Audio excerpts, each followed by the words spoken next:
నమస్తే రమగారు. నమస్తే జయ. రమగారు, భీష్ముడికి మహాభారతంలో ఒక ప్రత్యేకమైన స్థానం ఉంది. అసలు ఆయన జననం, తర్వాత ఆయన పూజా విధానం, పుట్టుక, వీటికి సంబంధించి చాలా రకరకాల కథనాలు నేను విన్నాను. అయితే మీ ద్వారా తెలుసుకుందామని, అసలు భీష్ముని యొక్క జననం, ఆ ఇతివృత్తాల గురించి ఏదన్నా చెప్పండి. మహాభారతంలో చిన్న కథలు అంటే మన భీష్ముడు పతాక నాయకుడు. అంటే కథ మొదటి నుంచి చివరి దాకా ఉన్నారు. ప్రతి ఘట్టంలోనూ ఉంటారు, ప్రతి ఘట్టంలోనూ ఉంటారు. అంటే కదా ఒక కథలో ముందు నుంచి చివరి దాకా ఉండే క్యారెక్టర్స్ కొన్ని ఉంటాయి. అయితే చిన్న కథల రూపంలోనూ చెప్పుకోవచ్చు. మహాభారతం మొత్తం కథ చెప్పినా భీష్ముల వారు ప్రతి చోట మనకు కనపడతారు. శకునిలాగానే. శకునికి ప్రతినాయకుడు పాత్రలో ఉన్నాడు. ఈయన పతాక నాయకుడు అనే చెప్పాలి. ఈయన ఎక్కువగా ఉన్నారు. అయితే భీష్ముడి కథ చెప్పడానికి ముందు భీష్ముడిని ఆయన గురించి చెప్పుకోవాలంటే ఆయన ఒక సిద్ధాంతకర్త, ఒక మహాభక్తుడు. ఇవి రెండు ప్రత్యేకంగా చెప్పాలి. ఎందుకంటే ఇచ్ఛామరణం కలిగిన వ్యక్తులు లోకంలో చాలా తక్కువ మంది ఉంటారు. ఆయన ఎప్పుడు కావాలంటే అప్పుడు మరణించగలిగే వరం కలిగిన వాడు భీష్ముడు. ఎంత అదృష్టవంతుడు! ఆయన అదృష్టం అది, అట్లాంటిది తెచ్చుకున్నాడు ఆయన. అయితే ఇప్పుడు ఈ భీష్ముడి జననం శాపకారణంగా జరిగిందని చెప్తారు. ఆయన మామూలుగా సాధారణంగా భూమిని ఉద్ధరించడానికి పుట్టలేదు, అలా చెప్పబడలేదు మహాభారతంలో. అంటే అలా కనపడుతుంది అనమాట. అష్టవసువులు అంటే 8 మంది వీళ్ళు అన్నదమ్ములు, బ్రహ్మమానస పుత్రులు అని చెప్తారు. వీళ్ళట ఒకసారి వనవిహారం చేస్తూ వశిష్ఠుడి ఆశ్రమానికి దగ్గరలో ఆయన ధేనువును చూసి చాలా సరదా పడ్డారు. ఆయన దగ్గర ఒక ఆవు ఉంది. ఆ ఆవును చూసి చాలా సరదా పడ్డారు. కామధేను అని చెప్తారు. అయితే వీళ్ళు ఏం చేశారంటే ఆ ధేనువుని తోలుకుపోయారు, తీసుకెళ్ళిపోతే ఆఖరివాడు, అష్టవసువుల్లో 8వ వాడు, దాన్ని తీసుకెళ్ళటానికి ఉత్సాహపడి తనతో లాక్కెళ్ళాడనమాట. ఈ పై వాళ్ళంతా అతనికి సహాయం చేసేసరికల్లా వశిష్ఠుడు దివ్య దృష్టితోటి ఈ సంగతి తెలుసుకుని, ఈ పని మీరు దేవయోనులైన వాళ్ళు మీరు చేయకూడదు, బ్రహ్మమానస పుత్రులు దేవసంతతికి చెందిన వాళ్ళు, మానవులు చేసే తప్పిదాన్ని చేశారు కాబట్టి మనుషులుగా పుట్టండి అని శపించేసరికల్లా ప్రాధాయపడ్డారు. అయ్యా మనుషులుగా పుట్టమంటే జనాభరణాలు ఉంటాయి, మా వల్ల కాదు, మమ్మల్ని ఏదో ఒక విధంగా రక్షించు, కాపాడమని ప్రార్థిస్తే ఆయన ఏమన్నాడంటే, ఎవరైతే ఈ ధేనువుని తీసుకెళ్ళడానికి ప్రయత్నం చేశాడో వాడు భూమి మీద బతక తప్పదు, అతను పుట్టాల్సిందే, బతకాల్సిందే. సహాయం చేసిన వాళ్ళు పుట్టి వెంటనే మరణించినా సరిపోతుంది. మానవ యోని యందు పుట్టడం, మనుషులకి జన్మించటం అది తప్పదు, మరణించి మీరు వెంటనే వచ్చేయచ్చు.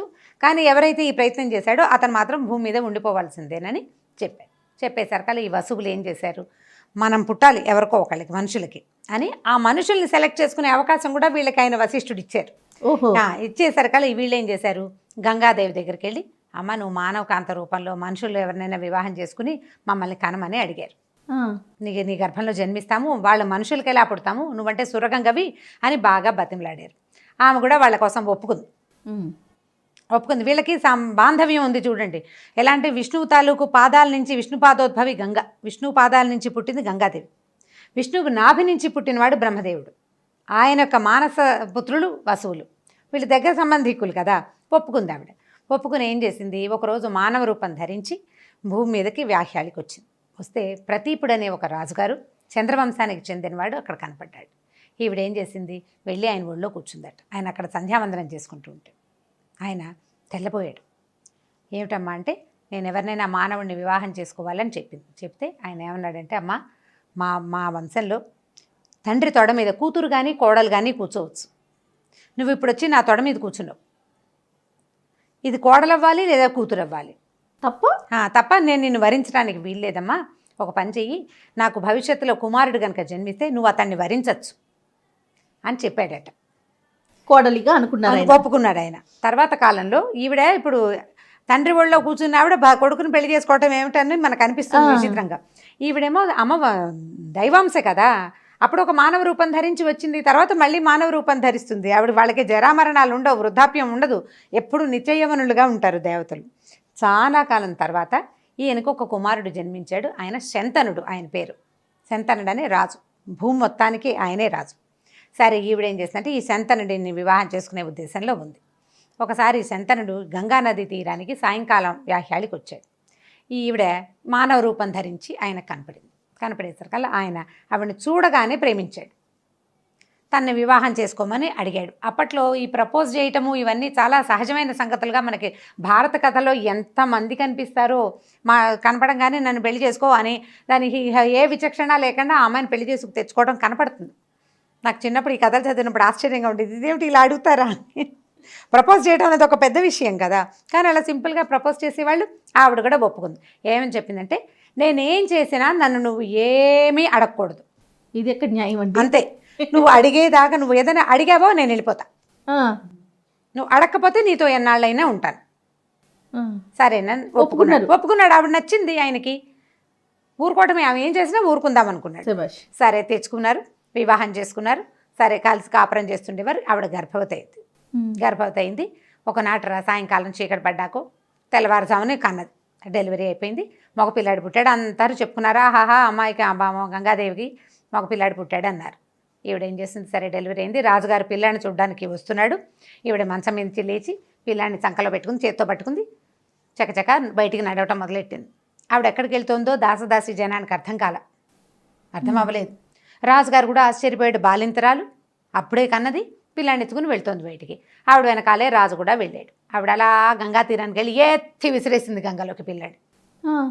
నిర్ఘాంతపోయాడు రాజు. ఏం చేయాలో తెలియలే. అడిగితే వెళ్ళిపోతుంది, అదే అడగటానికి లేదు. అడిగావా వెళ్ళిపోతుంది. ఆవిడ తిరిగి వచ్చి రాజును చూసి చూడట్టుగా చూసేసి వెళ్ళిపోయింది మామూలుగా. ఆయన మొహంలో 1,15,00,000 ప్రశ్నలున్నా ఆవిడ దగ్గర ఒక్క సమాధానం కూడా లేదు, నవ్వు తప్ప ఏమీ లేదు. ఈయనకి ఏం చేయాలో తెలియలేదు. చాలా దిగులు పడ్డాడు, ఇదేమిటి ఇలా అయింది అని. ఇలా 1 సారి 2 సార్లు 3 సార్లు 4 సార్లు 5 సార్లు 6 సార్లు 7 సార్లు ఆవిడ కన్నది. మగ పిల్లవాడే పుట్టేవాడు. ఈ పుట్టిన మగ పిల్లాడిని ఈ పిల్లాడిని ఎత్తుకుని ఈవిడ గబగబా గంగా నదికి నడిచి వెళ్ళిపోయేది. ఆ పిల్లాడిని ఎత్తి గంగలో పడేసేది.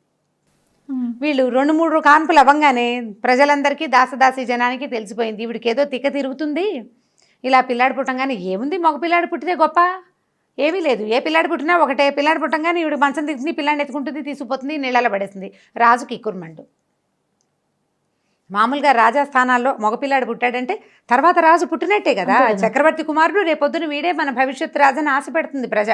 ఆశ లేదు, ఏమీ లేదు. తెల్లారేసరికి ఈవిడ పిల్లాన్ని ఎత్తుకుని వెళ్ళిపోతుంది, గంగలో పడేస్తుంది, తెలిసిపోయింది వాళ్ళకి. ఇలా 7 సార్లు జరిగింది. 8వసారి ఇక ఆయన ముందే నిర్ధారించుకున్నాడు, ఈసారి మాత్రం ఇంకా ఈమెను స్పేర్ చేయకూడదు, ఎలాగైనా ఈవిడిని అడిగేయాలని. ఉంటే ఉంటుంది, వెళ్ళిపోతే వెళ్ళిపోతుంది. ఆవిడ సిద్ధంగానే ఉంది ఆవిడ కూడా సమాధానం చెప్పడానికి. సరే 8వసారి కన్నది. సరే లేచింది, పిల్లవాడిని ఎత్తుకుంది. మళ్ళీ పిల్లాడే ఆ పిల్లాడిని ఎత్తుకుంది నడుస్తోంది. ఆయన గబగబా వెళ్ళాడు రాజు. గంగ దాకా వెళ్ళేసరికి పట్టుకున్నాడు ఆవిడ్ని. ఏమిటమ్మా నీ సంగతి, 7 చక్కటి తేజోవంతులైన కుమారులను కన్నావు, ఏం గర్భం నీది, కన్న కడుపు లేదు నీకు, ఇట్లా గంగలో పడేస్తావా, ఈ పిల్లాడిని కూడా పడేయటానికే వచ్చావు, నువ్వు ఏం చేసినా సరే ఈ పిల్లాడిని పడేయటానికి నువ్వు వీల్లేదు, నీ వల్ల ఈ శోకాన్ని నేను తట్టుకోలేకపోతున్నాను, ఈ కలిగిన కుమారుల మీద ఉన్న దుఃఖాన్ని పోవటం లేదు, ప్రజలంతా నన్ను నానా రకాలుగాను అనుకుంటున్నారు, నా దేశము పాడైపోయేలాగా ఉంది, నా మనసు పాడైపోయింది, ఈ పిల్లాడిని నువ్వు పడేయటానికి వీల్లేదంటే ఆవిడ నవ్వింది. రాజా నన్ను ప్రశ్నించవు నువ్వు, ఇంకా నేను ఉండను, నువ్వు వెళ్ళిపోయినా సరే నా పిల్లాడిని పడేయటానికి వీల్లేదన్నాడు. అప్పుడు ఆవిడ చెప్పింది, నేను గంగని, మానవకాంతని కాను, ఈ పిల్లవాడు కొద్దిగా ప్రయోజకుడయ్యాక నీకు తెచ్చప్పచెప్తాను, ఇతను నీతోటే ఉంటాడు అని చెప్పి పిల్లాడిని తనతో తీసుకెళ్ళిపోయింది. కొంతకాలం తర్వాత కొంచెం పెరిగిన పిల్లవాడిని ఆయన చూశాడు. సాయంకాలం పూట అలా దిగులుగా ఉండేవాడు. ఇంకా మళ్ళీ ఆయన వివాహం చేసుకోవాలి, అలాగే ఉండిపోయారు రాజు. ఆవిడ పిల్లడితో సహా వెళ్ళిపోయింది, గంగలో కలిసిపోయింది. ముందు 7 కుమారుల్ని కలిపేసింది, 8వ వాడిని మాత్రం ఎత్తుకుని మామూలుగా ఆవిడ కూడా వెళ్ళిపోయింది అనమాట. కొంతకాలం తర్వాత 14 సంవత్సరాలు 15 సంవత్సరాలు కొంత పిల్లాడు పెద్దవాడు అయ్యాక అని చెప్తారు మరి. అయితే ఒకనాడు సాయంకాలం ధనుర్బాణాలు ప్రాక్టీస్ చేస్తున్న, అంటే విలువిద్యని ప్రాక్టీస్ చేస్తున్నటువంటి కుర్రాడిని ఈయన చూశాడనమాట. చూసేసరికల్లా ఆ కుర్రవాడిలో తన పోలికలు కనపడ్డాయి ఆయనకి. ఒకవేళ వీడు నా కొడుకేమోనని ఆయన కనిపించే లోపల గంగాదేవి కూడా వచ్చి ఆయనకి ఈ కథ చెప్పి, ఇతను నీకోసమే జన్మించాడు, ఈ పిల్లాడిని తీసుకో, దేవవ్రతుడు ఆ అబ్బాయి పేరు, దేవవ్రతుడు అని పెట్టిన పేరు, నువ్వు ఈ పిల్లవాడిని తీసుకోమని పిల్లాడిని ఈయనకు అప్పచెప్పేసి ఆవిడ వెళ్ళిపోయింది. ఈయన తన కొడుకుని ఇంటికి తెచ్చుకున్నాడు, యువరాజును చేసుకున్నాడు, చక్కగా పిల్లడితో బాగుండేవాడు.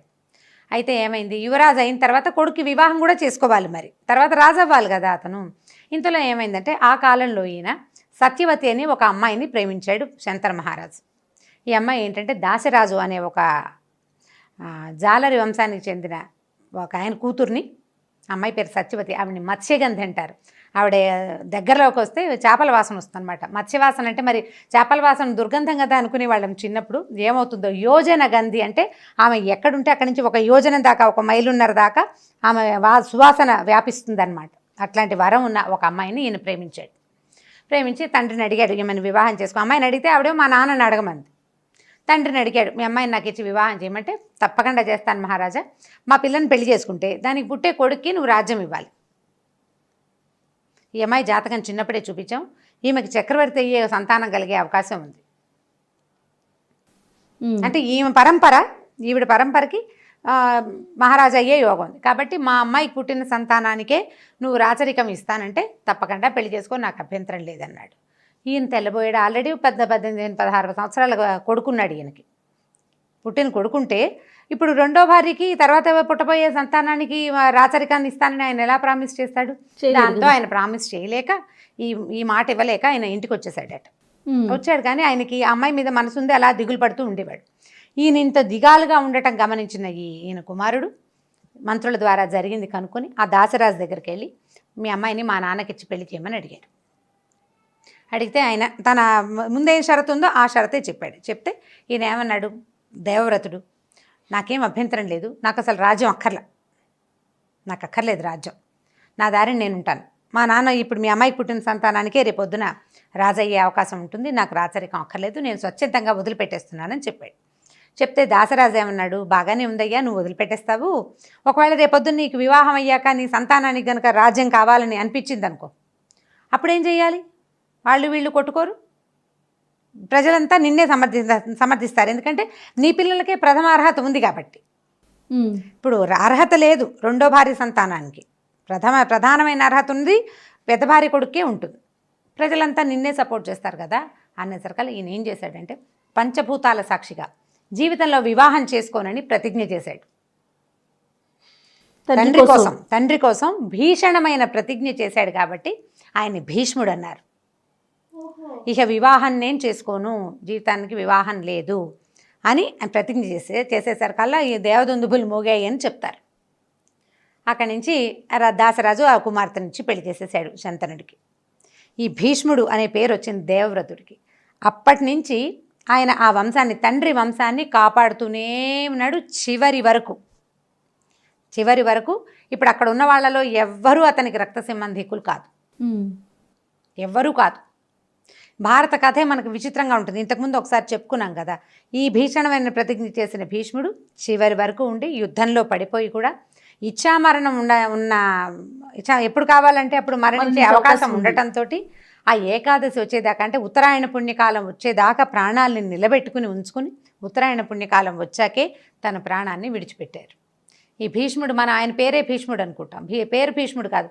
భీషణమైన ప్రతిజ్ఞ చేయటం వల్ల ఒక 18 సంవత్సరాలు 19 సంవత్సరాల కుర్రవాడు జీవితంలో వివాహం చేసుకోనని ప్రతిజ్ఞ చేయటమే ఒక పెద్ద ప్రతిజ్ఞ. తర్వాత ఇంకా అసలు అలాంటి వాళ్ళు చరిత్రలో ఎక్కడా కనపడరు మనకి.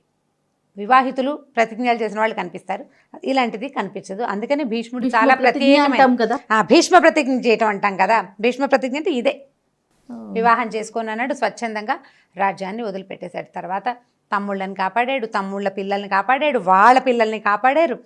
ఎన్ని తరాలో అన్ని తరాల్ని ఆయన కాపాడి పిల్లల్ని శ్రద్ధగా చాలా బాగా కురువంశాన్ని కాపాడుకొచ్చారు. అంటే చంద్రవంశానికి అంటే పెట్టని కోటగా ఆ వంశానికి ఉండిపోయాడు ఆయన. అదే భీష్ముడి ప్రత్యేకత. అయితే గంగా గర్భాలు అవన్నీ మనకి కొంచెం చిత్రమైన కథగా ఉంటుంది. వసువులకి ఆవిడ మాట ఇచ్చింది, పుట్టిన పిల్లల్ని పుట్టినట్టు తీసుకెళ్లి గంగలో వదిలేసింది. వాళ్ళు తమ మామూలు లోకాలలోకి వెళ్ళిపోయారు. ఒకళ్ళ తర్వాత ఒకళ్ళు మానవ యోనిని యందు జన్మించటమే అతిపెద్ద దుష్కరమైన కష్టంగా చెప్తారు పురాణ గాథల ప్రకారము. ఇప్పుడు ఒక జీవి ఒక చిన్న ప్లేస్లో అలా ఇరుక్కొని ఉండటం, మాతృగర్భం అంటే హింస, మహాహింస. ఒక చిన్న దాంట్లో ఉండటం, ఒక ఇరుకైన ద్వారం నుంచి ప్రాణావశిష్టంగా తల్లికి ప్రాణం పోతుందో బిడ్డకు ప్రాణం పోతుందో తెలియదు, అలా బయటికి రావడమే అతిపెద్ద బాధగా చెప్తారు.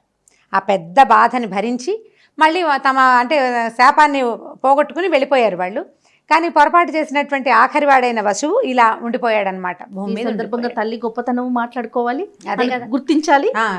భీష్ముల వారి ప్రతిజ్ఞ గొప్పతనం ఆయన ప్రతిజ్ఞ తెలుసుకోవాలి. అంటే భీష్ముడి గురించి మనం వేరు క్యారెక్టర్స్ గురించి చెప్పుకుంటాం అనుకోండి. మహాభారతంలో భీష్ముడి క్యారెక్టర్ గురించి చెప్పుకునేటప్పుడు ఈ కథ చెప్పుకోవచ్చు. పిల్లలకి చెప్పడానికి ఇది మంచి చాలా కథే. బాగుంది. ఇప్పుడు కొంత బ్రీఫ్ చేయొచ్చు. నేను మీకు తల్లులకు కాబట్టి బాగా వివరంగా ఇలా చెప్పాను. అవును. కొద్దిగా బ్రీఫ్ చేసి కనుక చెప్తే ఇలా ఈవిడ పిల్లల్ని పడేసింది అది కూడా చెప్పచ్చు, ఏం కాదు. కానీ ఈ మాతృగర్భం లాంటి సంఘటనలు కొంచెం ఆపుకున్న సులువుగా పిల్లలకి చెప్పచ్చు. ఇవి అమరచిత్ర కథల్లో కూడా భీష్మ స్టోరీ కనపడుతుంది. చిన్న ఒక 15 పేజీలు 12 పేజీల కథలు కనిపిస్తాయి. ఇలాగే ఆయన ఎలా పుట్టారు ఏమిటి అనే కథ కనిపిస్తుంది. చాలా బాగుంది రమ్మగారు. నీకు తెలీదా ఇప్పటిదాకా? నేను కొద్దిగా తెలుసు కానీ వివరంగా కొంచెం తెలీదు. తెలుసు కానీ ఇంత వివరంగా తెలియదు. చాలా బాగుంది రమ్మగారు. పిల్లలకి చెప్తానికి కూడా మీరు అన్నట్లుగా బాగుంటుంది. ఇంకొక స్టోరీలో మళ్ళీ కలుద్దామండి. తప్పకుండా. నమస్తే. నమస్తే. ఈ వీడియో కనుక మీకు నచ్చినట్లయితే లైక్ చేయండి, షేర్ చేయండి. మరిన్ని వీడియోస్ కోసం మా ఛానల్ని సబ్స్క్రైబ్ చేసుకోండి.